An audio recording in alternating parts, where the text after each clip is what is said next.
আজ আবারও ভারী বৃষ্টি বাংলায়, ৯টি জেলায় কালবৈশাখী। এই মুহূর্তে আবহাওয়া দপ্তরের সবচেয়ে গুরুত্বপূর্ণ খবর, আবারও ভয়ঙ্কর ঝড় বৃষ্টির সতর্কবার্তা জারি করল হাওয়া অফিস। বিগত বেশ কিছুদিন থেকে টানা বৃষ্টি চলছে বাংলার বিভিন্ন জেলায়। আগামী আরও ৪-৫ দিন পর্যন্ত চলতে থাকবে এই ঝড় বৃষ্টি। আজ ১১ থেকে ১২টি জেলায় হালকা থেকে মাঝারি বৃষ্টিপাতের সম্ভাবনা। এরই সাথে সাথে ৭ থেকে ৮টি জেলায় ভারী ঝড় বৃষ্টির পূর্বাভাস দেওয়া হয়েছে। উত্তরবঙ্গ থেকে শুরু করে দক্ষিণবঙ্গ এবং বাংলাদেশের বিভিন্ন জায়গায় আজও দেখা যাবে কালবৈশাখী।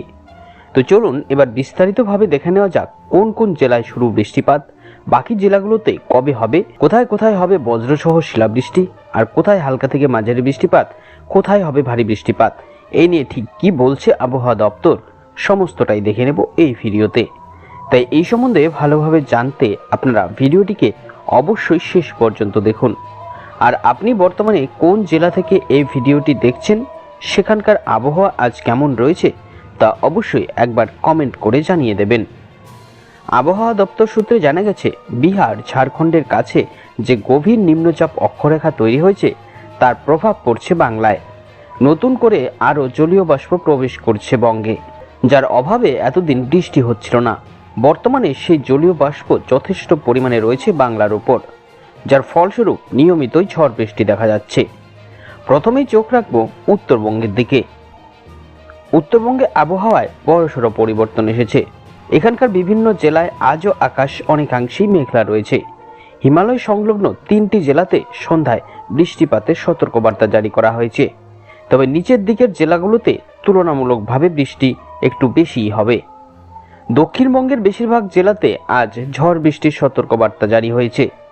বিশেষ করে সমুদ্র উপকূলবর্তী প্রত্যেকটি জেলাতেই ভারী ঝড় বৃষ্টির পূর্বাভাস দেওয়া হয়েছে।